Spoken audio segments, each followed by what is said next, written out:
سەرەڕای ئەوەی بارودۆخی دارایی هاوڵاتیانی هەرێم و موچەخۆران بە تایبەتیش پێشمەرگە خراپە.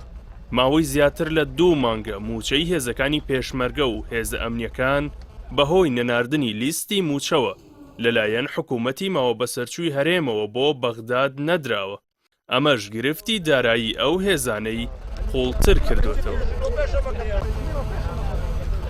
حکوومەتی ماوە بەسەرچووی هەرێم بە پاساوی نەبوونی ناوی ئەندامانی حەشدی شەعبی لە وەزارەتی دارایی عێراق و هۆکاری ئەمنی لیستی موچەی پێشمەرگە و هێزە ئەمنیەکان نانێرێت و بەغدادیش ڕای دەگەیەنێت ژمارەیەکی زۆری کەسانی وەهمی و بندیوار و سووری و ئێرانی و تورکی لە لیستەکەدا هەیە و ئامادە نییە موچەی ئەو کەسانە بدات و دەبێت لیستەکە بە پێی ناو بێت نەوەک بە شێوەی کۆت وەک ئەوەی حکوومەتی هەرێم کە ڕەوانەی عێراقی کردووە.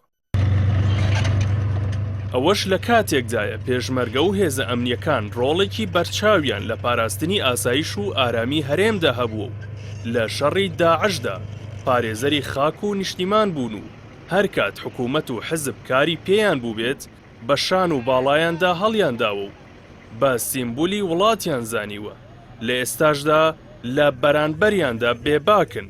ئەوەش دەرخەری ئەو ڕاستیەیە کە دەسەڵاتی کوردی وتە و گفتارەکانی تەنها لە چوارچێوەی دروشم و چەواشەکاریدایە و هیچ کات بە خەمی ئەو هێزانەوە نەبوو. هاوکات لەگەڵ ئەوەی ماوەی زیاتر لە 2 مانگە هێزە ئەمنیەکان موچەیان وەرنەگرتووە بەهۆی ئەو گەندەڵیە زۆرەی لە لیستی ناوەکاندا هەیە، مەترسی ڕاستەقینە لە ئارادایە کە گرفت بۆ موچەی مانگەکانی دیکەی ئەو هێزانە دروست بێت. حکوومەت و دەسەڵاتی ماوە بەسەرچوو ئامادە نییە دەست لەو گەندەڵیە هەڵبگرێت و لیستی پوختەکراوی پێشمەرگە و هێزە ئەمنیەکان ڕەوانەی عێراق بکات. ببورن بۆ وەختێکی تر. وەلەو قەیرانەشدا کە لە ئێستادا بۆ موچەی پێشمەرگە و هێزە ئەمنیەکان دروست بووە، تەنها ئەو کەسانە لێی زەرەرمەند دەبن کە بە فعلی ئەرکەکانی خۆیان بەجێ دەهێن و کراونەتە قوربانی ناوی وەهمی و بندیوار و سووری و تورکی و ئێرانی.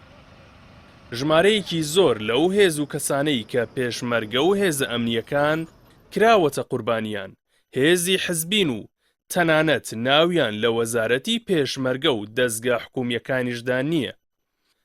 ئەمەش ئەو ڕاستیە زیاتر دووپات دەکاتەوە کە ساڵانێکە کۆمەڵی دادگەری و لایەنە ئۆپۆزیسیۆنەکانی دیکە جەختی لێ دەکەنەوە و هاوپەیمانانیش لە هەوڵدان بووین کە یەکخستنی وەزارەتی پێشمەرگە و دروستکردنی هێزێکی نیشتیمانی ڕاستەقینەیە کە دوور بێت لە هەر دەستێوەردانێکی حزبی و ناوی خەیاڵی و بندیوار و بیانی کە تەنها بارێکی قورسن بەسەر داهاتی گشتیەوە و هیچ خزمەتێک بە بەرژەوەندیەکانی خەڵکی هەرێمی کوردستان ناگەیەنن.